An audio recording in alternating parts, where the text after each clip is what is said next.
jam timer.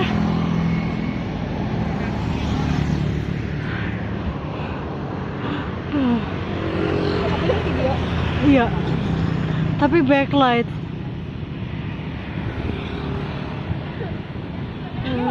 Jin capek mood. Payah.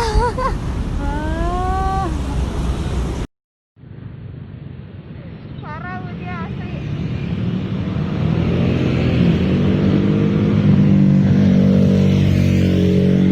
Aduh, jangan duduk gila.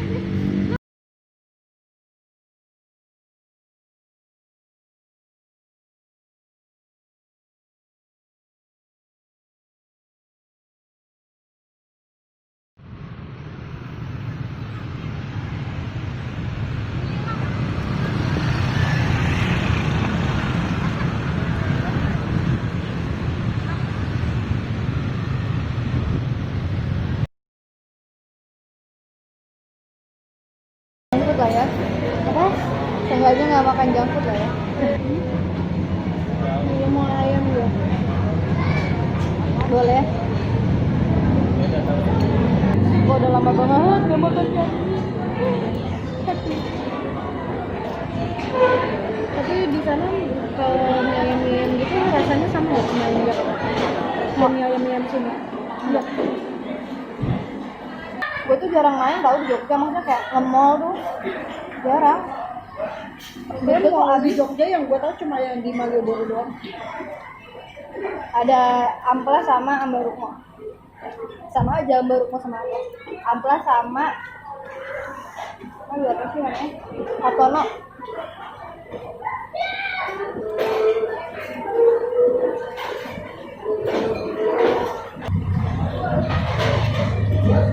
Jadi keampingan gitu ya? Apanya? Kalau anak-anak sana kalau ngumpul gitu enggak juga. Terus kalau main kalau nggak ke mall, main di rumah gitu. Tempat makan kayak kalau gue kan kalau di Jakarta kan ngeri ya kalau masuk ke kafe-kafe gitu kan. Mending ke MCD gitu lah ya, yang ketahuan jelas. Kalau di sana tuh kafe-kafe tuh nggak mahal. Jadi tuh Bawa gocap berani nggak? Anak banyak kan? ke kafe bisa loh, tapi mepet. Ini maksud gue nggak mahalnya tuh nggak semahal kafe di Jakarta.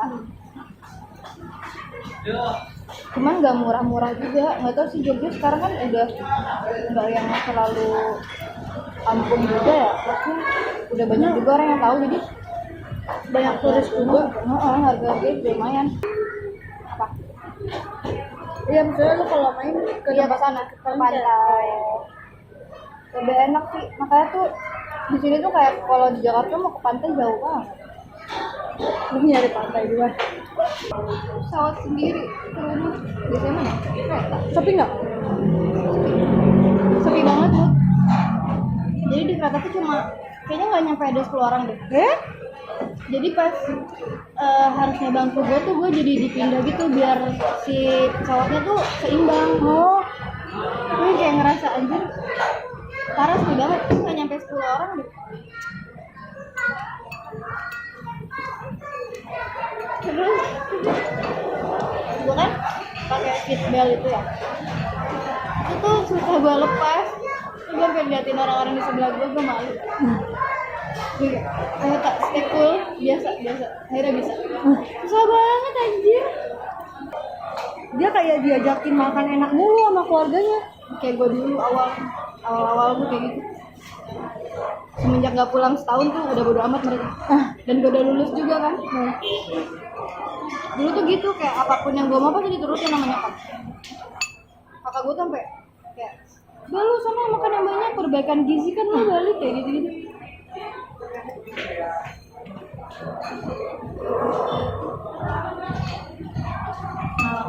Tapi gue cuma kalau gue nggak di Jogja gue nggak punya tempat buat gue sendiri sih.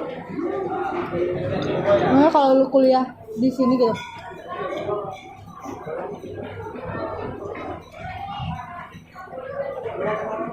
kayak nggak punya ruang buat diri sendiri gue ngerasa.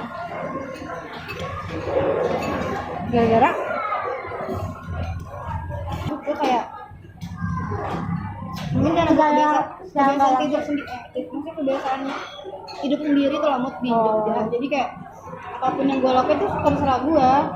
Kayak misalnya gue mau bebenah, gue mau bangun, itu tuh mau gue bangun jam berapa aja tuh terserah gue. Terus mau gue bebenahnya kapan aja terserah gue. Kalau di rumah tuh harus bangun jam segini, harus bebenah kayak gitu. Jadi kayak gue kayak kangen Jogja gitu loh. Karena di Jogja gue bisa ngelakuin apapun yang gue mau. karena kayak lu setting semuanya ya berdasarkan lu maunya kayak gimana. Kayak gue habis, maksudnya bener-bener kayak gue habis makan, gue mau entar-entaran aja gitu, nyuci piringnya gitu, kayak gitu.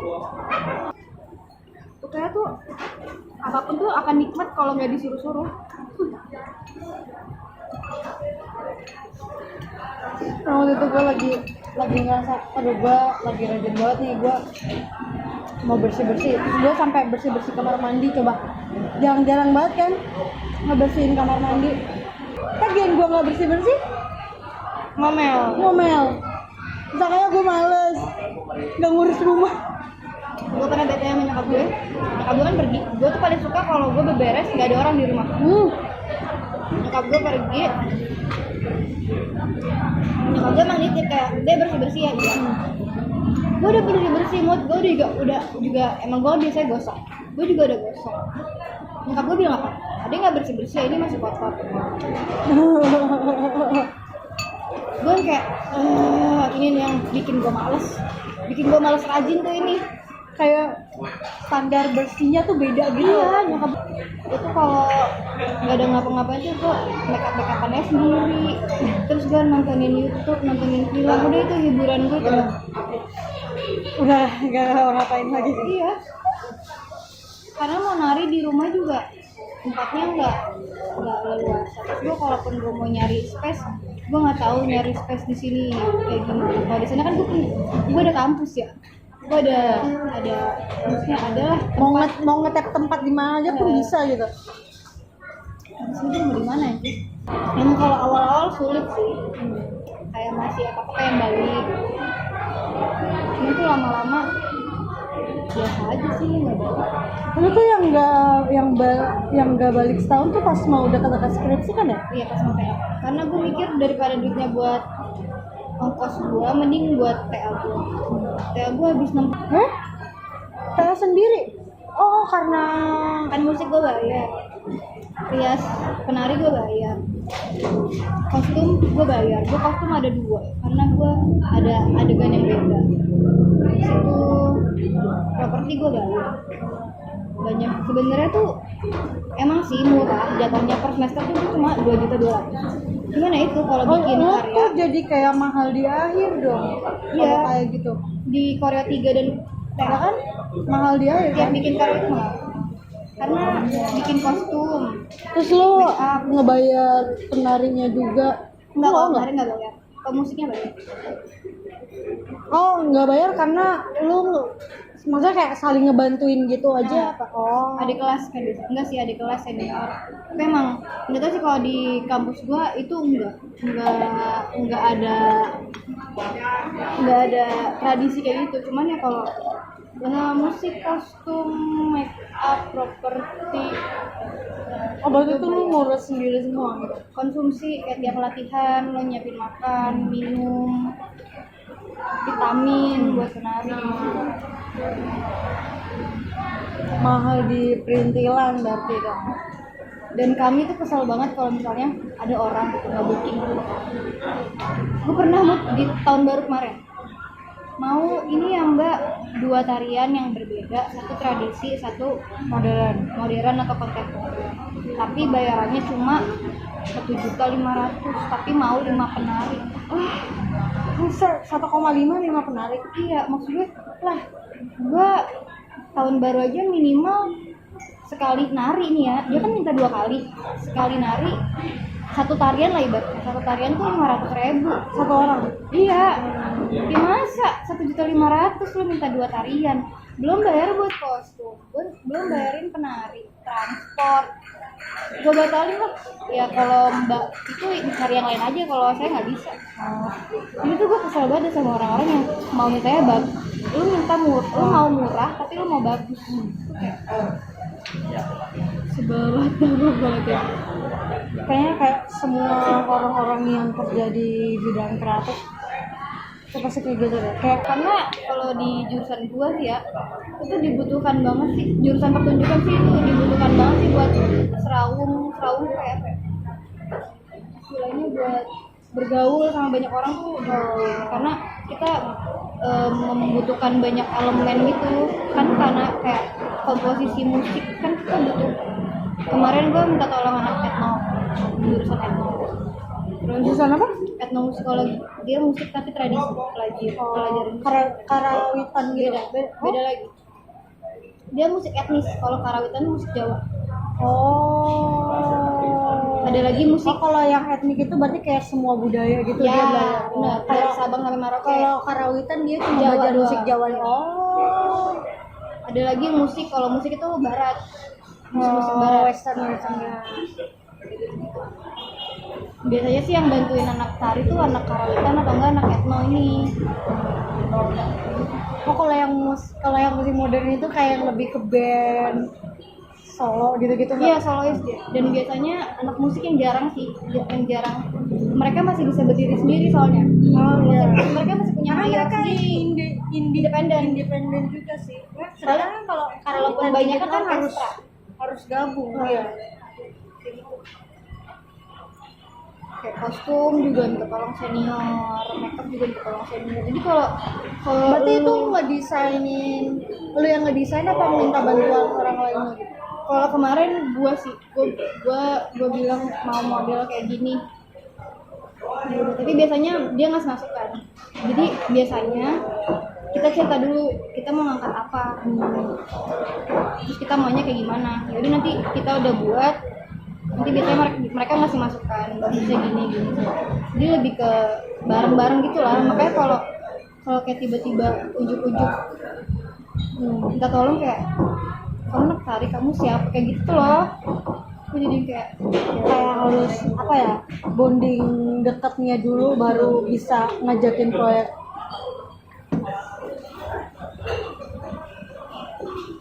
Karena gue tahu gue tentang, maksudnya kali gue penari oke gitu, yang ibaratnya udah keluar negeri kemana-mana dan orang-orang udah pada tahu kalau itu lu gitu, istilahnya udah punya nama.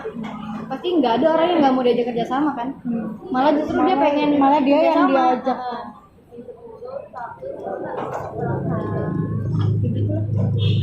Ada waktunya lah.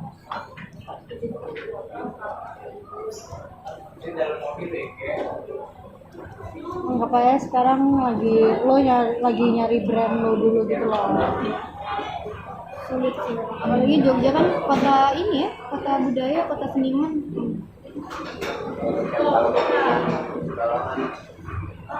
Jadi justru lebih banyak sih. Kalau Jakarta kan lebih kayak entertain. Penilaiannya? Penilaian apa? Iya, maksudnya kan lo bikin karya, bikin pertunjukan gitu. Nah itu maksudnya penilaian dosen lo itu dari apa? Kan lo bikin pertunjukan juga, nulis juga kan? Iya. Kalau nulis ya pasti lebih ngebahas tentang teorinya gitu kan. Nah kalau yang pertunjukan Teori itu dan konsep sih. Jadi biasanya dilihat karya dari segi koreografinya dilihat. Terus si karya ini satu kesatuan. Tulisan gue nih ngomongin si karya enggak? Maksudnya masuk enggak? Kayak beneran mempresentasikan ya. Jangan sampai tulisan beda sama karya. Misalnya tulisan beda sama karya yang diciptain, yang ditampilin. Kayak segi properti, tapi itu tergantung sih, bisa pakai properti bisa enggak. Cuman berhubung kemarin tuh gue pakai properti. Oh jadi kayak kalau misalnya di pertunjukannya cuma kosong layar hitam doang pun sebenarnya nggak masalah. Yang penting tuh konsep lu sama apa yang ditampilkan, dan apa ya, dan ada masalah bukan masalah. Sebenarnya ada sih, ada juga yang kayak misalnya kayak Ayu kemarin tuh dia ngangkat tentang goyang Betawi. Nah itu kan cuma maksudnya motif tari dikembangin jadi banyak. Nah kalau gue tuh ngangkat isu Oh iya. Oh yang ini yang ondel-ondel. ondel-ondel ngamen itu. Nah itu nggak ngerti, gue nggak tahu. Cuman menurut gue kayak kalau cuma ngangkat motif itu tuh lebih mudah dibanding ngangkat isu. Karena ngangkat isu lebih apa ya? Lebih susah buat ngepresentasiinnya juga sih. Dan sebenarnya makin banyak orang yang merepresentasikan itu lebih baik sih menurut gue, karena kadang malah gue tuh dapat ide dari misalnya gue bikin gitu kan, kayak biasa tuh kita ada presentasi seleksi, ada seleksi satu tuh tulisan, seleksi 2 karya itu 50%, seleksi 2 karya tuh 50%, seleksi 3 itu karya udah harus selesai, udah harus jadi. Nah habis seleksi 3 baru deh tuh TA. Nah itu tuh biasanya dikasih kayak masukan gitu loh. Oh pas sudah selesai pertunjukannya gitu? Iya, dikasih masukan. Misalnya gue cerita, tapi sebenarnya lebih enaknya tuh misalnya gue gerak nih, gue nari, itu tuh gue nggak ngasih tahu dulu sebenarnya apa yang mau gue omongin. Jadi biar orang tuh presentasinya tuh beda, dan gue tuh biasanya tuh dapat ide, oh iya juga ya, bener juga ya. Cuman kadang juga ada beberapa orang yang terlalu jauh dari apa yang lo tapi kalau seniman ya, kalau gue rata-rata yang gue lihat kayak mantan gue nih si Adip ini, dia tuh lebih suka semakin absurd si karya, semakin susah karya itu dilihat, itu semakin bagus. Dan kalaupun ada yang ngerti apa yang dia mau, berarti dia berhasil bikin karya itu. Nah, dan biasanya karya yang berhasil itu karya yang sampai ke penonton. Terutama orang awam juga nggak sih? Iya. Kalau orang awam ngerti kayak isi, maksudnya kayak pesan secara generalnya gitu. Kayak kemarin gue kan gue ngerasa banyak yang bilang kayak banyak yang nangis gitu loh ngeliat karya gue, katanya meskipun itu dia orang dari luar Jakarta, itu gue kayak seneng, maksudnya oh berarti apa yang mau gue omongin nyampe nih ke orang-orang, isu yang mau gue omongin nyampe nih ke orang-orang. Sampai ada juga teman gue dari Jakarta kayak gue nggak nyangka ternyata lu ngangkat isu ini kayak gitu. Sebenarnya tuh gue pengen karya gue tuh ditampilin lagi di Jakarta, cuman kayak keburu COVID ini loh, dan gue belum nemu orang wadahnya gimana ya gue bisa. Maksudnya lu mau nampilin ulang lagi gitu? Maksudnya kan di sini kan makin banyak tuh loh sekarang ondel-ondel itu, maksud gue. Dan karya gue ini kan istilahnya apa ya, sindiran sih. Jadi tuh malah kayak kalau lu tampilin di Jakarta jadi lebih harusnya ya, misalnya kayak orang Jakartanya sendiri ya, jadi harusnya lebih ngerti. Iya. Sebenarnya gue tuh di karya gue itu, gue ini orang Jakarta. Gue ngeliat ondel-ondel yang ikon budaya Betawi, tapi sekarang cuma dijadiin alat buat nyari uang. Gue sebagai orang Jakarta, tapi gue juga sebagai orang Jakarta nih, gue nggak bisa ngelakuin apa-apa karena gue ngerasa gue nggak punya nggak punya power buat nggak ngelakuin itu, karena orang yang ngamen pun ngelakuin itu karena emang dia butuh duit. Dia nggak punya jalan lain selain ngelakuin hal itu. Nah iya benar. Jadi gue memposisikan diri gue kayak gitu sih, sebagai orang Jakarta yang tahu tapi gue nggak bisa berbuat apa. Jadi di karya lu itu kayak lu tahu isu ini, terus lu mau ngasih tahu ke orang-orang kalau ada isu ini gitu. Kalau sebenarnya gimana ya,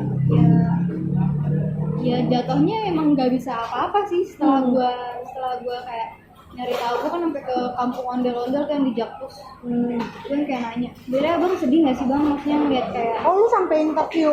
Iya itu butuh ditulis saat wawancara. Kayak sebenarnya abang sedih nggak sih ngeliat kejadian ini, kata dia. Ya sebenarnya sedih, dan cuman ya gimana lagi, dengan cara ini kami ngerasa kami bisa masih membudayakan melestarikan budaya Betawi, tapi juga di sisi lain kami butuh ini juga buat duit.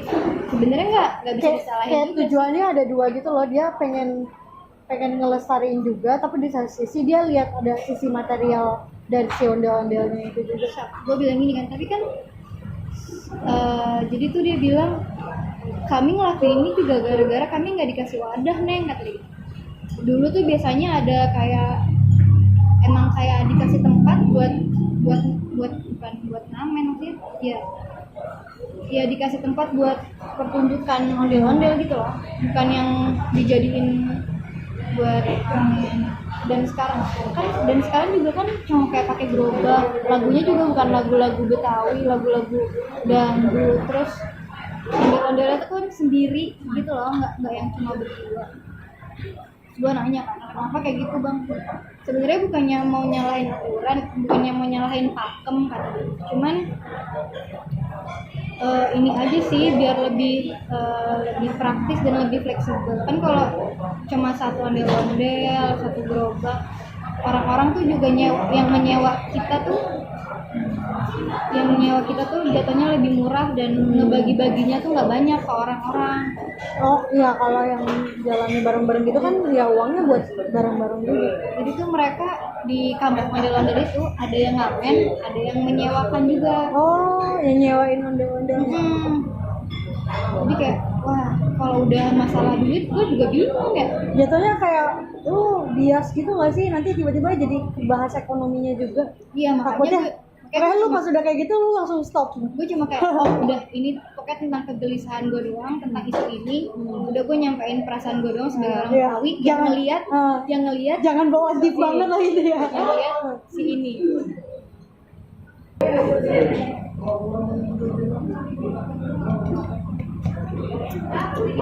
Seru sih, selama gue hidup kayaknya kuliah paling banyak memberikan pelajaran hidup dalam hidup.